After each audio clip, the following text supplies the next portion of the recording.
friends, and welcome to Conversations with Consequences. We are the ladies of the Catholic Association, bringing you witty and charming in-depth conversation on the topics that matter to you with the leading thinkers and movers of our time. Conversations with Consequences is part of the EWTN Global Catholic Radio Network. Our radio show is always a podcast, and you can listen by going to thecatholicassociation.org/podcasts, or you can just go directly to wherever you listen to your podcasts. I'm your hostess, Dr. Grazie Christie. Thank you for joining us again this week on Conversations with Consequences. We love our listeners, and we really appreciate your presence in our lives. This week, we have a lot to digest, a lot to think about with the aftermath of Election Day. We've asked a past guest to join us, Dave Reinhard, to talk about the beautiful Litany of Humility. We thought that it would be wonderful for this week. We will end our show today revisiting with him. But first, we have a good friend of the show on with us. Her name is Katy Faust, to discuss a very important topic, the issue of the rights of children and why we need to put them first. Katy is the founder of a nonprofit called Them Before Us, and also the author of Them Before Us, Why We Need a Global Children's Rights Movement. Welcome to the show, Katy. Thanks for having me again. You've been on before, and I've enjoyed it very much. I like your laser focus on the rights of children and how the fact that we don't put them first causes all these distortions in the family and in our society, and then also grave injustice to our children. But I thought of you recently. I went up to the National Conservatism Conference that was held near here, just north of Miami, recently, and because I wanted to hear your speech. You gave a beautiful speech that I wanted to let our listeners know about, so I hope you walk us through that. Yeah, I would love to. It was great to be at the National Conservative Conference. Normally, I kind of do an outline for when I'm going to speak, and then kind of wing it because I'm a little better unscripted, but I actually wrote out the entire speech for the National Conservatism Conference. I've never done it before because I wanted to use this speech as a basis for a documentary, and it was well received. And so, yeah, that's the next thing. It's like, how do I take this speech and turn it into something that everybody can see, really flesh it out? The inspiration came from this story that I've heard a million times about Vince Lombardi, where in 1961, the Green Bay Packers were supposed to win. They were like the shoo-ins for the NFL championship against the Eagles. And they just blew a fourth quarter lead. Like, it should have been such an easy victory, and they absolutely blew it. So the team comes back together the next year at training camp, and they are just ready to fight. They're like, teach us new things, coach, give us new strategies. And instead, Vince Lombardi walks in and he holds up a football and he looks at these elite players and he says, "Gentlemen, this is a football." And they're like, what? What are you doing? And he went on to say, and this is a block. This is called a tackle. And this is how you tackle. This is a pass. And they were just, what are you doing? Like, we know the basics. And he's like, you obviously don't. Something has gone very wrong if you have lost what should have been an easy victory. And so that season, all he did was drill the fundamentals of the game into the heads of his players. And so that's what I wanted to do at the National Conservatism Conference, is say, we lost. We conservatives lost what should have been an easy victory, an easy question. And that is, what is marriage? What is the definition of marriage? And we lost it because we took our eyes off the ball. We got focused on questions about religious liberty, or being concerned that we're on the right side of history, or our own self-interest in questions of marriage and family. And so at the conference, I said, so we're going to go back to the fundamentals. And I put up a picture of a child and I said, ladies and gentlemen, this is a child. And walked forward from there. From this child is created when the gametes of one man and one woman come together to create a unique human life. But not only is this one man and one woman required for the creation of this child, that one man and that one woman actually will determine whether or not this child thrives. And then I went through what we know about the social science of children who are developing. First, that a child's own biological parents, the one responsible for creating them, will maximize their safety and their thriving. So a lot of people will say, well, kids don't need biological parents. They just need to be safe and loved. And the reality is that a child's own biological parents are statistically the adults who are most likely to ensure that the child is safe and Katy, love. You're reminding me of that stupid saying, it takes a village, which implies that any group of concerned adults are capable of taking care of a child. And so I think many of us have rejected that some time ago because we understand that it's the family that raises a child. But you go a step further. You say it's the biological mother and father that are necessary to really raise that child properly. Right. And we have had to, honestly, to accommodate notions of modern family, it necessitates dismissing biology as an important factor in raising children, right? Because if biology matters to the parent-child relationship, which it does, that means that adults can't just have whatever they want. They can't cut and paste children into any and every adult arrangement, right?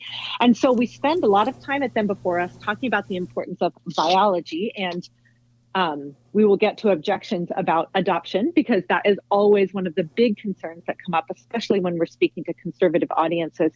But the reality is that we have been studying family structure for decades, and it's obvious that biological parents advantage children in ways that non-related adults do not, especially when it comes to safety. And so we see that safety actually guarantees some level of child protectiveness and well-being that an intent to parent or desire to parent or just being married to the child's other parent does not grant kids.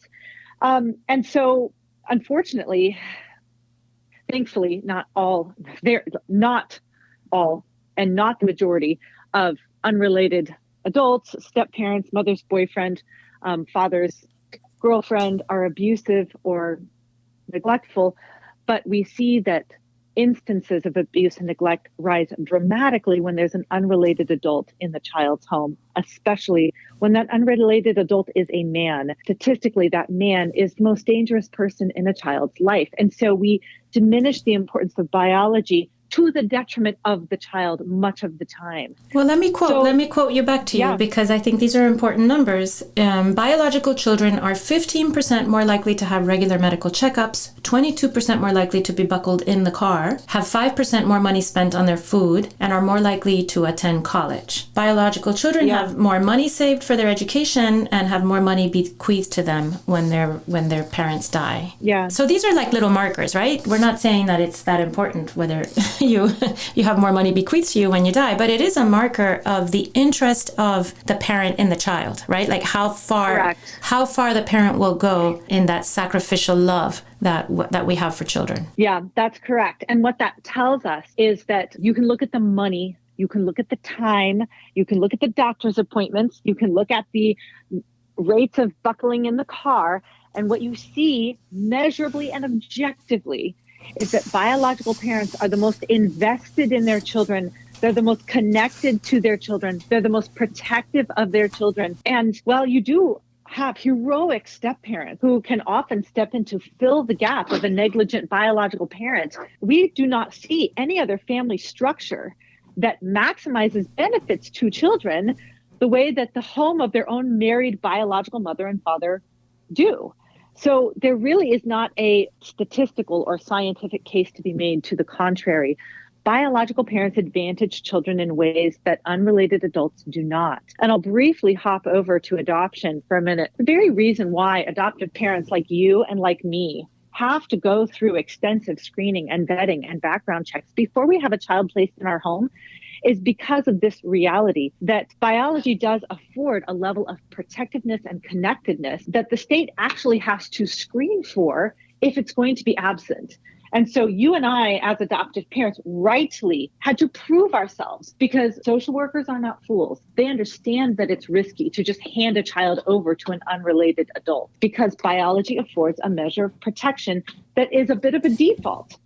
There are exceptions. There are biological parents who are abusive or negligent, but the risk of abuse and neglect only exponentially rises whenever you are working outside of that nuclear family framework. You're right. And in adoption, that is taken into account, and that is built into the way adoptions are managed, or it ought to be. I think sometimes it's not, unfortunately. But it is. But that's that's because they're doing it outside of adoption best practice. They're violating adoption best practice if they're doing that. Yeah. Best practices acknowledge the reality that a child runs a risk when being placed in a home that child is not biologically related to the adults in the home. And that's correct. And that's something that we are ignoring on so many levels, right? I mean, the fact that we've taken our eyes off the ball, which is the child, and we've placed our eyes instead on the desires of adults, the romantic interests of adults, the way that adults want to form families and have sexual relationships, and the child has become an afterthought. And why is this? And how is this hurting children, do you think, primarily? How is it not hurting children? I guess it's hard to start, right? Like, where do you start? Right. Where do you start? I talk a little bit in the speech that, those two adults who are responsible for creating the child are statistically the adults who are going to keep them the most safe and loved. They are the ones who, if you can defend the child's right to be raised by those two adults, they will automatically get the perfect gender balance in the home, which maximizes their development because moms and dads approach children differently and bring distinct and complementary benefits to child rearing. And you are going to satisfy the child's longing for maternal and paternal love. Finally, Katy, let me stop you there, because that's a big statement that people are no longer very comfortable with. That a child has needs of both being loved in a maternal way and in a paternal way by the father and the mother. That's a big statement, and I think you'd find a lot of objections to that out there in the modern culture. Why do people object to something that everybody would have acknowledged even just a few years ago, that a child needs her mother and her father? They object because their sexual feelings, their sexual identity, and their sexual desires have become God. That's why. Mm-hmm. But honestly, what we can do is we can honestly look at the lives of children who have grown up without a mother and father. And overwhelmingly, they say, I miss that. I want that. I long for it. And in the speech and in our work at Them Before Us, we spend a lot of time documenting the stories of children who grew up without a mom or dad, and they experience what we call mother hunger or father hunger. Like, even if you've got a boy who was well loved by his two gay moms, he gravitates towards the fathers of his friends because he longs to be loved by a man. And we profile in there a woman who was raised by her father and his boyfriend, who was well loved by her two gay dads, in her own words. But she would go up to every woman that she knew, her teachers or her father's lesbian friends, and say, will you be my mother? How about you? Will you be my mother? Can you be my mother today? That's so sad. Because, children don't just want to be loved in the abstract. They want to be loved by a man and a woman. And while maybe some of your listeners don't know kids that are being raised in same-sex homes, they probably know kids who are raised in single-parent homes who ask them, if you were raised by a single mom, did you wonder about your father? Did you long for him? Did you find that you were kind of gravitating towards coaches or male teachers or uncles or grandfathers because you wanted that love? Like, these are not radical statements. This is simply what it means to be a human child. And that was the point of the speech, is to say, this is a child. These are unbending realities of children, that they long to be known by the two people responsible for their existence. Those two adults grant them their biological identity. They crave the love of a man and woman. They benefit from being raised by a man and woman in a developmental sense. And those two adults are the ones that grant them safety. Those things, those statements, those four areas, they will never change. Let me quote you back to you, Katy, because this is very pretty, I think. Mom's higher oxytocin levels optimize nurturing and bonding in her first 3 years. Dad's increased testosterone transforms a laundry basket into a roller coaster ride. Her female parent naturally simplifies her language when talking to the child. Did you get a boo-boo? Her male parent expands her cognitive development by talking to her like he talks to everyone else. Dang, baby, that's a gnarly road rash. One parent's default attitude is safety, be careful on the monkey bars. The other naturally pushes her limits. You can make it next time if you get a running start. I like the way that you express that the beautiful balance of the mother being nurturing and protective and careful, and the father pushing his daughters and his sons to a more adventurous and outward-looking attitude, right? A more optimistic attitude towards life than we women have. We want to keep our little children safe. There's also, I don't think you mentioned this, but in most families, there's a very strong sense. I think probably it's in all families, that the father is the primary authority figure, and that's a very comfortable place for the father. And it's not such a comfortable place for mom, when mom has to be the primary authority figure and the one laying down the law. Yes. And we actually see that very clearly in father-absent homes, especially with boys and especially as teenagers, that there is some kind of physical, towering, deep-voiced presence that boys respond to in a way that they don't when it's their mother saying, you have to stop this, or that's a bad idea. So those boys have to run into a man who is stronger and who is willing to forcefully enforce boundaries. And unfortunately, if boys especially do not have that in their teen years, they will run up against an authority figure that enforces their boundaries. And oftentimes that's the police. And that is why we see almost a predictable correlation between father absence and criminality, because that disciplinary figure, especially for teen boys, is fulfilled the most naturally in the male parent. And that is something that, again, we're conditioned by the culture to celebrate single moms because they're doing a heroic job. But we go too far, right? And then we want to think that the single mom can achieve what a two-parent mom and dad household can do as far as the children. But she literally can't, right? So she literally can't. So we make a distinction at Them Before Us. We say the metric. There's one household, and getting back to the opening example of marriage, once you realize that this is a child, right, that these are unbending realities, that court decisions and newfangled technologies for creating children in laboratories and cultural changes and mantras like love makes a family, all of those things are powerless to change who children are and what they need. Children have these unbending realities and necessities. And our culture, our technology, and our laws are either going to respect children or violate children. Those are the only two options. So when we go back to this is a child and we look at questions like what is marriage, we realize that if this is a child, if they come from a man and woman, if that man and woman are the most connected to, invested in, and protective, if they provide the perfect gender balance in the home, if they grant children their biological identity, then marriage is a matter of justice for children. Marriage is the only institution, the only relationship that gives children access to both adults to whom they have a natural right. And if we redefine marriage, it is an act of injustice against children because it requires children to lose an adult to whom they have a natural right. So once we understand that this is a child, all these other marriage and family questions answer themselves. Okay, but we're flying against the current, or swimming against the current, flying against the wind, because the idea, the general idea out there in the culture is that adults have a right to a child, and that is a belief that's becoming more and more widespread. We used to talk about infertility from the medical perspective. We used to talk about infertility as a man and a woman who are having regular sexual relations over a period of 6 months. I'm giving you the definition of infertility, medical infertility, and the man and the woman are both the woman is in her childbearing years. She's naturally fertile, right? She's in that time, right, that time frame where we can have children and without artificial means. That's infertility. But now infertility has become defined from a social perspective. So right. I think in New York State now, 2 women who are having some sort of sexual relationship can be considered infertile as far as their right to a child. So the insurance company must give them the same technologies, access to and pay for the same technologies that a woman and a man when she's in her childbearing years would be accessible to them. So how did children go from having rights to being a right, and how can we fix that? Well, it is the confluence of all these radical changes, right? The cultural changes that elevate adult sexual desire and feeling and identity as the ultimate good.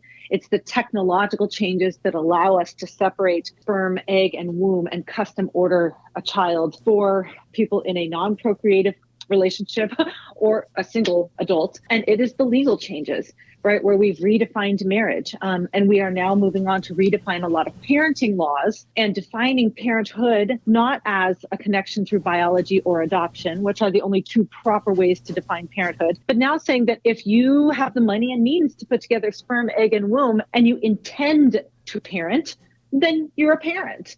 And you can walk out of the hospital with a completely unrelated child without going through all the screenings and background checks of adoptive parents, because your intent to parent the child is enough to deem you a parent to a child, right? So we are now at this place where everything has centered around the desires of adults to the absolute disregard of the actual rights of children. So we've got to, that is why I'm on this mission to tell people that children have rights to their mother and father. They're not items to be cut and pasted, swapped and traded, designed and discarded for the desire of adults. They are vulnerable people that adults have the right to, have the obligation to defend when it comes to their fundamental right. So children Katy, are not going to change. Why do people who generally agree with you, because they're good-hearted people, they understand children, they understand the needs of children, why do people then feel so extremely uncomfortable, suggesting that maybe surrogacy is wrong, right? Like they see a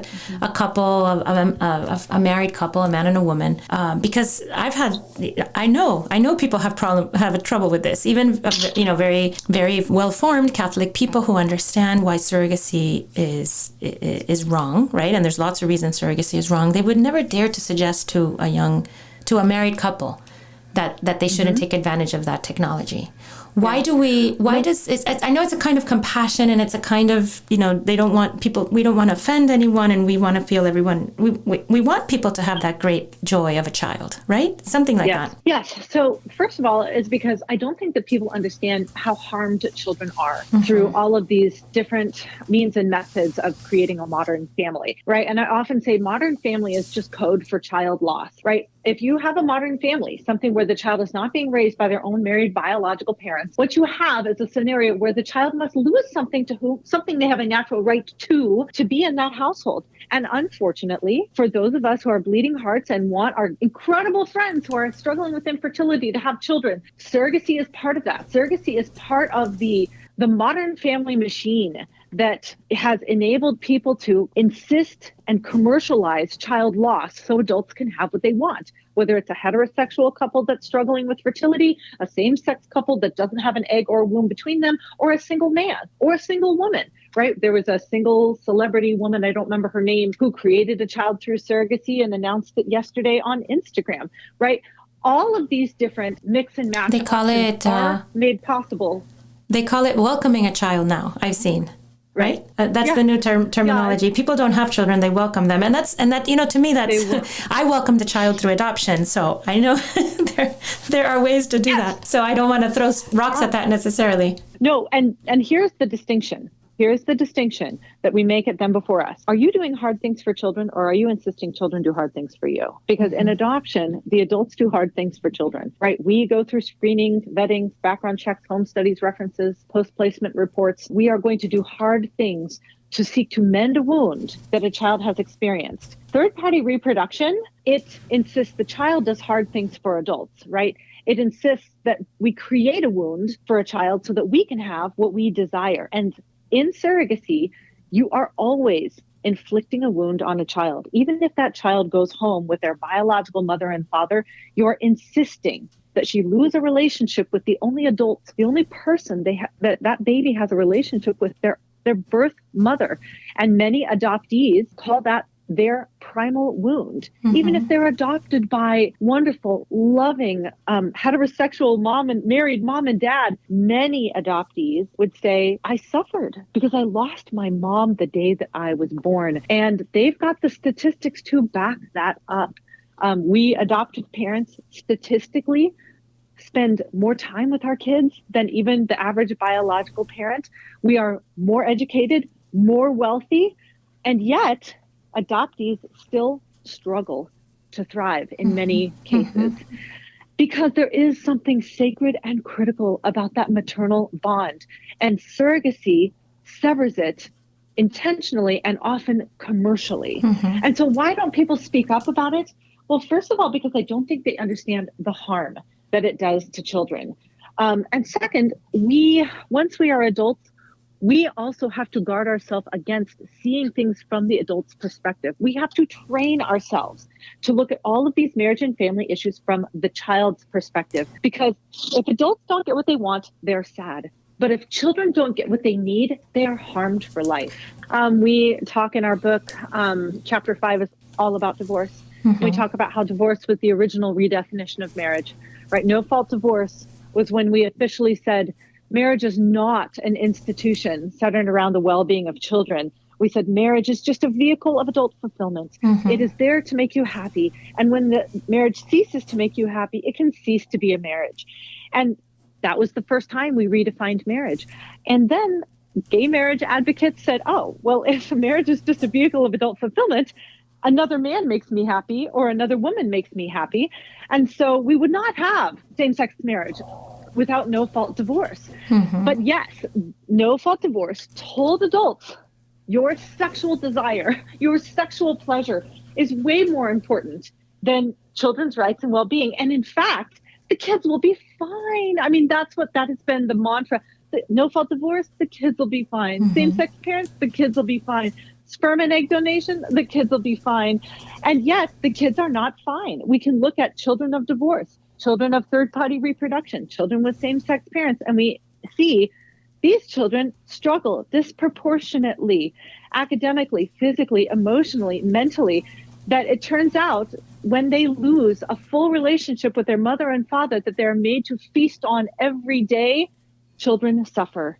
Well, Katy, I think you really unbending child realities. I think you have your finger on something extremely important, and I hope that your message gets out there in your documentary when you do it, and you'll have to come back and tell us about it, so we can help promote it. How can our listeners learn more about your work? Go to thembeforeus.com. That is where we live. Scroll down and subscribe to our newsletter. We have so much going on, so much that's going to start happening even just next year. Like, stay in touch, get involved. We are going to blow open different ways for you to start defending children in your corner of the world, and I would love for you to be a part of it. Thank you, Katy Faust, Them Before Us.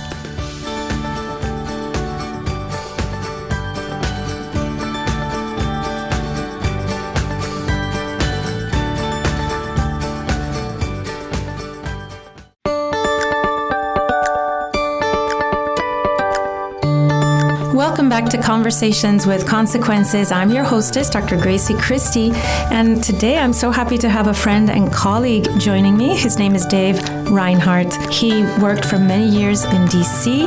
and then became editor and columnist at the Oregonian newspaper in Portland. He was there for 22 years. Now he dedicates himself to freelance writing and editing. He's a fabulous editor. He's my editor. He works with us at the Catholic Association. He also edited my husband's book. My husband recently wrote a book on pro-life arguments. I'm very proud of him. And it's a wonderfully edited book because Dave is very, very good at that. So thank you for joining us, Dave. You're very welcome. It's good to be with you, Grazie. Dave, we asked you to come on today because you have a special devotion to a prayer that we think should very much be highlighted during Lent, and it's the Litany of Humility. Now, many of our listeners probably are very well aware of it. Maybe many of you read it and pray it during Lent especially, but I'd like to read it for all of our listeners before we start talking about it. O Jesus, meek and humble of heart, hear me. From the desire of being praised, deliver me, O Jesus. From the desire of being preferred to others, deliver me, O Jesus. From the desire of being consulted, from the desire of being approved, from the fear of being humiliated, from the fear of being despised, from the fear of suffering rebukes, from the fear of being calumniated, from the fear of being forgotten, from the fear of being ridiculed, from the fear of being wronged, from the fear of being suspected, deliver me, O Jesus, that others may be loved more than I. Jesus, grant me the grace to desire it. That others may be esteemed more than I. Jesus, grant me the grace to desire it. That, in the opinion of the world, others may increase and I may decrease. That others may be chosen and I set aside. That others may be praised and I go unnoticed. That others may be preferred to me in everything, that others may become holier than I, provided that I may become as holy as I should. Jesus, grant me the grace to desire it. Amen. Well, that's the Litany of Humility. What a wonderful dive into the true meaning of the Christian life, isn't it, Dave? Oh, I think it is. It's a beautiful prayer. And I think it is a prayer sometimes for our age of self-esteem and branding and self-love and things that are presented as positive goods. But we seem to be in the middle of a very unhumble age, and this has been meaningful for me since I first learned of it in the mid-2000s, and I know it's been meaningful for others. In some way, it led me to leave the Oregonian, where I was an opinion writer. Opinion writers are not known terribly for their humility all the time, and coming to embrace this prayer, and I pray it.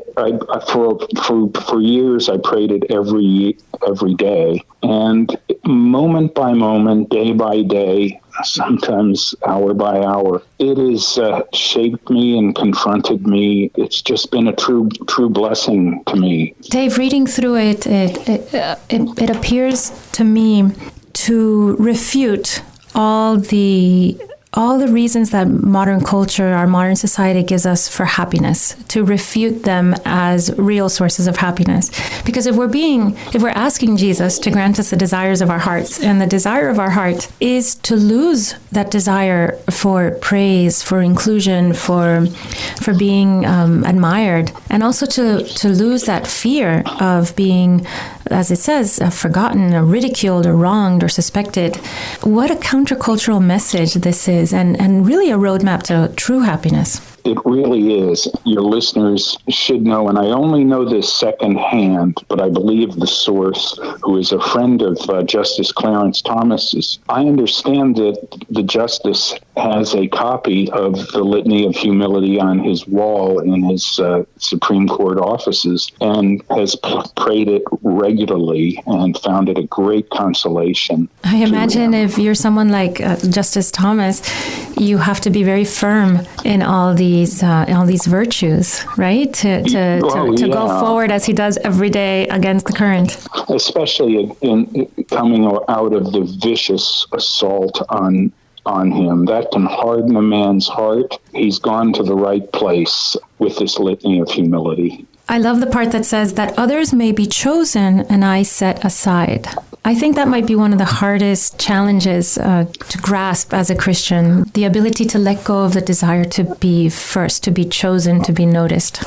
Oh, I know. It's a deadly sin, and the need to be reminded of it. I mean, there were different stanzas in each section that hit me, sometimes more than others. One of them is that others, that in the opinion of this world, others may increase and I may decrease. That's one that hits me pretty hard and is confronting. Of course, the language comes right out of John the Baptist when he saw Christ for the first time.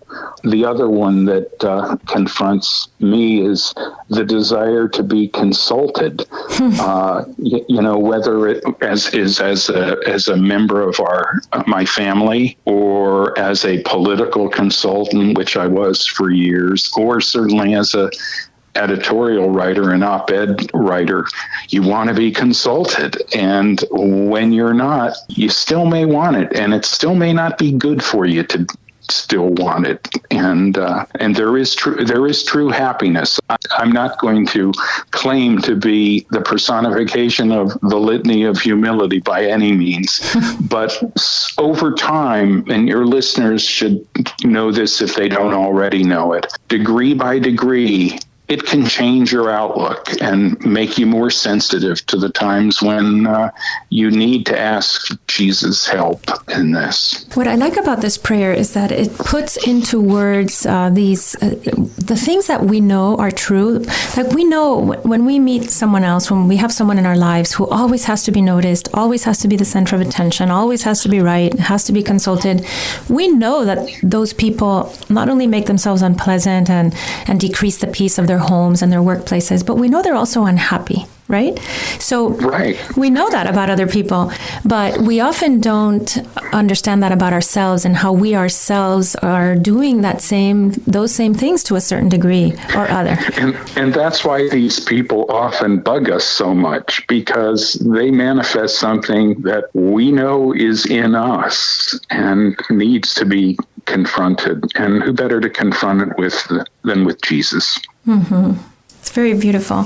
What a good thing for Lent, isn't it?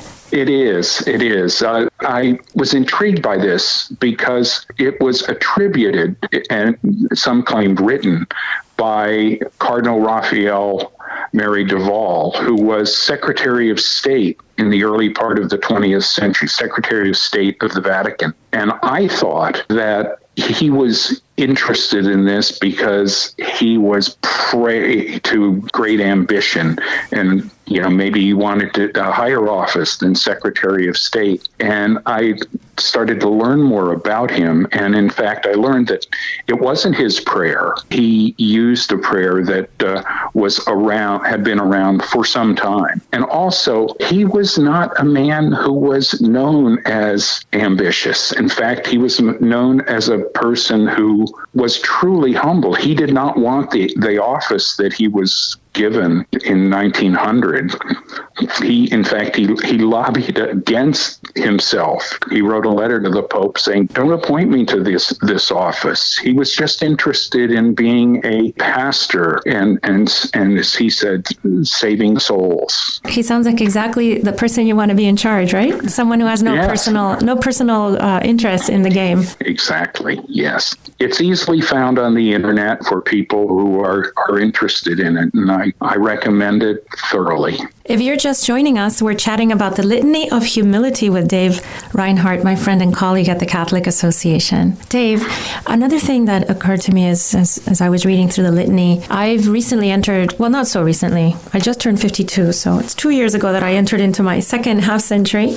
I'm starting to see somewhat what it must be like as our energies diminish and we become the older generation and we start to be overlooked. And I have suddenly a lot of sympathy for people who must retire because of age and take a step back, and all the different ways that age takes away from us our preeminent positions in our world, whether that's professionally or personally at home. Don't you think that this litany is very useful for that state? I do, and I can resemble that remark. Because I'm a little older than 52. I'm 68, and my wife and I she is retired, and I'm kind of semi-retired. And you do feel that the world has sometimes forgotten you, or you don't have anything to contribute, and it's a challenge. And this will, I think, help to set your mind right. There's a line in the second section that talks about the fear of being forgotten. Mm-hmm. There are so many of us who can feel forgotten and do feel forgotten. Now, there's a call on us to kind of remember these people, and also that we needn't worry so much about being forgotten by the world if we can remember that we're remembered by Jesus, and that there's more to us than the things that this world would give us and lavish on us. Now that we are in the middle of Lent and as we approach the Holy Week, I remember very much that Jesus himself walked the path of utter humility during his passion and death. And that's another really good sign for us, that that's the way to walk, to walk the path of humility. Well, it is. And in that Last Supper, it always kind of amuses me and confronts me that Jesus has had to settle an argument that his disciples were having about who was the first among them. And he was saying, no. The person who is first will be the great servant. And yes, Jesus was the great servant and humble, born in a manger, died with criminals, crucified with criminals, miles. And it doesn't get much more humble than that, thank God. We have a strange vision of Holy Week, of Jesus's end of his life on earth, because we are seeing it after 2,000 years of explosion of Christianity across the world, its conquering of the world. And so we see the king up on the cross, and we see him as the king, but I think we forget that really he was a naked, tortured man, abandoned by all his friends, almost. Right. Suffering the most humiliating death that a person could suffer.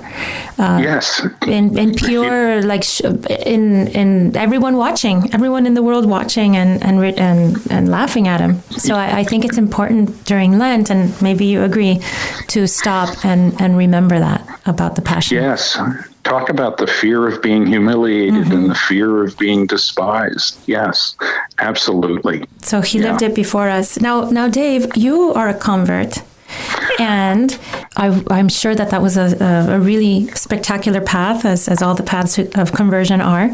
And I wonder if you experience what converts do. And it doesn't just, I don't think it happens just to converts from one religion to another, or one branch of Christianity to another. But I think it happens to anyone who has a real life-changing experience where they start to live their life in a different way, a way that's congruent with their new world view. People reject you. People say, you're not the person that I'm used to. Why are you being so silly? Can we go back to our old ways? Did this happen to you, and could the Litany of Humility help converts? I think the Litany of Humility can help converts, and indeed anybody. It didn't happen to me that much. I went through a period of non-religiousness, but by the time I had been religious, well before I became a convert to the Catholic Church. I had been in the Methodist Church and in the Episcopal Church, and I finally made my way to Rome and have never looked back. I tell my wife often, even in her presence, that this is the only thing I've ever joined that I didn't want to almost immediately get out of, whether it was a fraternity, a football, and in fact, our marriage. That's very common in the first year of marriage, I must say, Dave. Yeah. No, I want deeper into this. And I was always a little different in my social set, I guess. I was the conservative on an editorial board that was very liberal. And I had been an academic at one point in my life, and they're not known for their conservatism, at least in this. So they knew who I was. I had some issues with my family, and my mother and father, but that worked itself out through the love that existed before, during, and after. Do you think, though, that often happens as a test, as it were, to people who find Christ? They find themselves challenged in their pride because people refuse to accept them, or they make fun of them. Oh, I do think that, Grazie.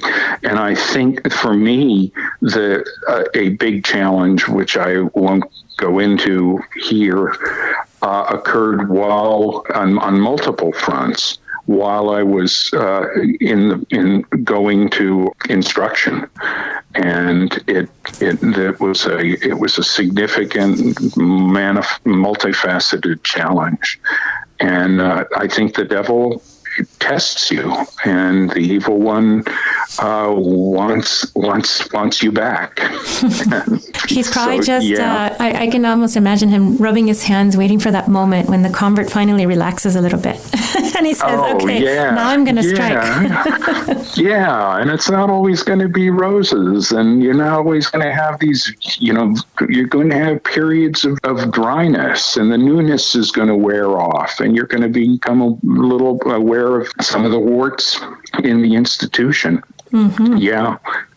Well, Dave, thank you so much for sharing your thoughts and insights today on the Litany of Humility. I hope that our listeners will be inspired to pray it during this Lent and allow all of our hearts to be transformed by the beautiful words. So thank you again, Dave, and also, of course, for all you do as my editor and as a wonderful colleague at the Catholic Association. God bless you and all you do. This is Father Roger Landry, and it's a joy for me to be with you as we enter into the consequential conversation the risen Lord Jesus wants to have with each of us this Sunday, as the Church seeks to deepen our annual November meditation on the last things. In the Gospel, Jesus gives various details about the end times. He describes how the house of God will be attacked, how there will be impostors claiming to be speaking for God and asking us to follow them, how there will be wars, insurrections, earthquakes, famines, plagues, persecutions, hatred, betrayals by family members and friends, and how even some of his followers will be put to death. When Jesus' listeners asked, "Master, when will this happen?"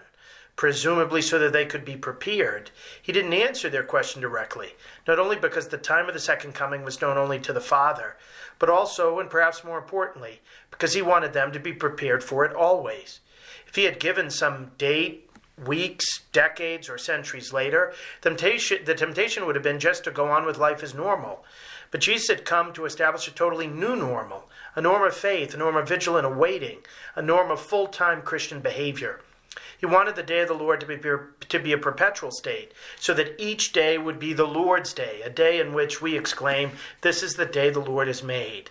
And the signs of the day of the Lord he gives us help us to maintain this awareness, because they are in fact events we see in every age, when there's destruction, natural disasters, wars, famines, illnesses, betrayals, attacks on the church, and the persecution and killing of Christians.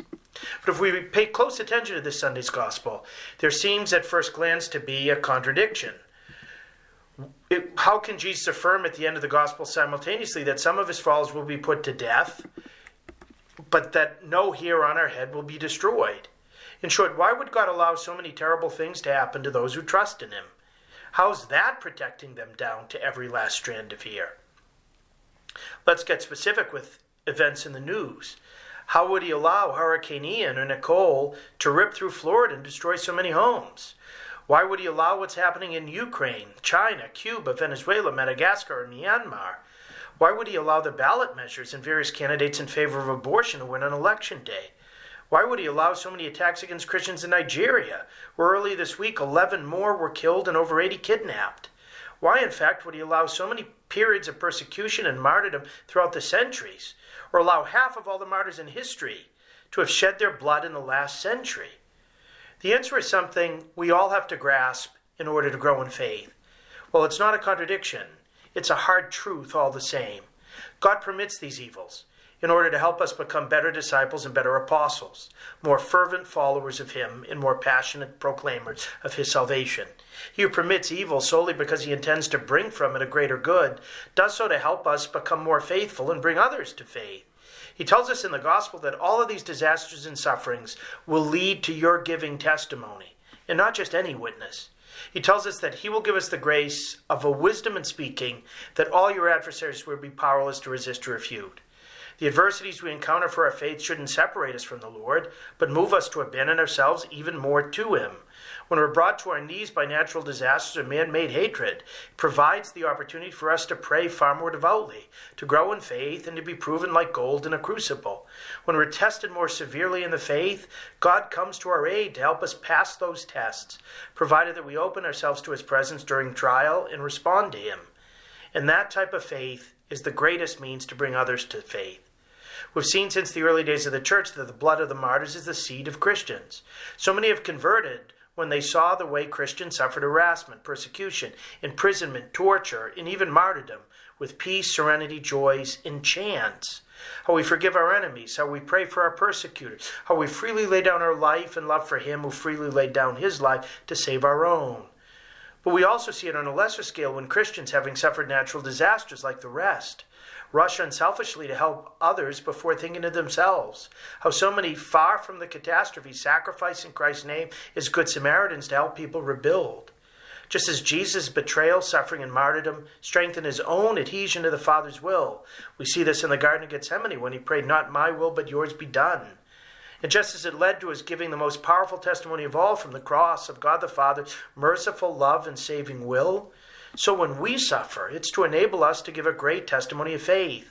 It's a chance for us to show that we Christians live, suffer, and even die differently than the others do, because we know, as St. Paul wrote to the Romans, that neither persecution, famine, or the sword, neither death nor life, nor anything in all creation can separate us from the love of God in Christ Jesus our Lord. When we remain faithful under duress, it teaches others that Jesus is worth living and worth dying for. That type of witness can't help but move people. So we need to think of our own sufferings and how God has given them as an opportunity for us to grow in faith and share the faith. I remember a woman who was married and betrayed by her husband. She had been trying for years to get him to pray with her, to go to confession, to come to church with her on Sunday. He wasn't interested, and it took a huge toll on their marriage. Eventually, one night at a work party, he had too much to drink and ended up going home with a woman who wasn't his wife. When he returned the following morning, his wife was still up waiting for him. He was so ashamed at what he had done.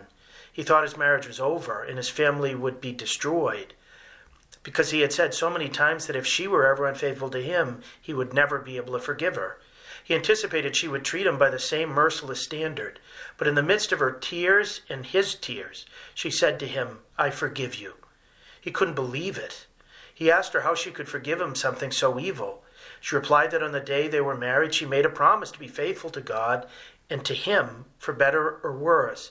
She was prepared with God's help to keep that promise. She added that just as God had forgiven her, so she could receive the strength to forgive her husband. The whole experience of his wife's strong mercy led him that weekend to return to receive God's mercy and confession for the first time in decades. He turned his life around. He began to pray, to come to Mass, to receive that same strength of Christian faith that he saw in his wife. She had lived an exemplary Christian life throughout their marriage, but none of that sufficed to get her husband to practice the faith. It was only when, out of her suffering, she gave witness to the full beauty of the Christian faith, that her husband accepted not only the faith, but grew to recognize how lucky he was to have the holy Christian wife he did. And the wife told me that even though the entire experience was excruciating, she had never felt closer to God in her life than when she was sharing his mercy with her husband. God always tries to bring good out of evil, and we need to be aware that out of the evil he allows us to suffer, he wants to bring about the good of our sanctification and the sanctification of others. One of the reasons why Jesus allows persecutions, natural disasters, betrayals, and other objective evils that he wants to convert into moral and apostolic goods is because they wake us up and help us no longer take our faith for granted. They force us to live by faith, whereas when things are fine, our faith can just fade into the background. C.S. Lewis once said in a beautiful reflection on suffering, "God whispers to us in our pleasures, he speaks to us in our consciences, but he shouts in our pains. It is his megaphone to rouse a deaf world." God speaks to us with a bullhorn when we and others are suffering, and gives us an opportunity likewise to speak with a megaphone to others through our words and actions, because others are now awake and attentive. But we don't have to wait for that bullhorn, for an outright persecution or hurricane or personal disaster, for God to wake us up. Jesus' words in the Sunday's Gospel ought to be a sufficient alarm clock. Every day is meant to be a day of the Lord. Every day the Lord sends the Holy Spirit to strengthen our faith and help us to give witness to our faith by words and deeds. Every day is an opportunity for us to live differently than the rest and more like Christ. Jesus finishes his words this Sunday with a message of great hope. By your perseverance, he says, you will save your lives. He calls us to stick with it. He recognized that the great temptation that faces any of us when we're suffering, when we're doing something hard or challenging, is to give up. Jesus tells us not to quit. When we feel like throwing in the towel, he tells us to use it to wash and wipe the feet of those who are beating us down. In doing this, Jesus isn't saying merely do what I say, but rather follow me. Despite all he suffered, from betrayals to brutal scourgings to the burden of the weight of the cross, he kept getting up and heading toward the finish line, giving witness to the love that made even that much suffering bearable. By his perseverance, he opened the gates of heaven, and by our perseverance, we will enter those gates. God bless you. Thank you, Father Landry. To hear more from Father Landry, check out his website at catholicpreaching.com, and you can also catch his writings at EWTN's own National Catholic Register. A big thank you to all our listeners for joining us. I hope that this show was helpful. I hope hope that it gave you more peace and more hope and more joy, and you go with our prayers.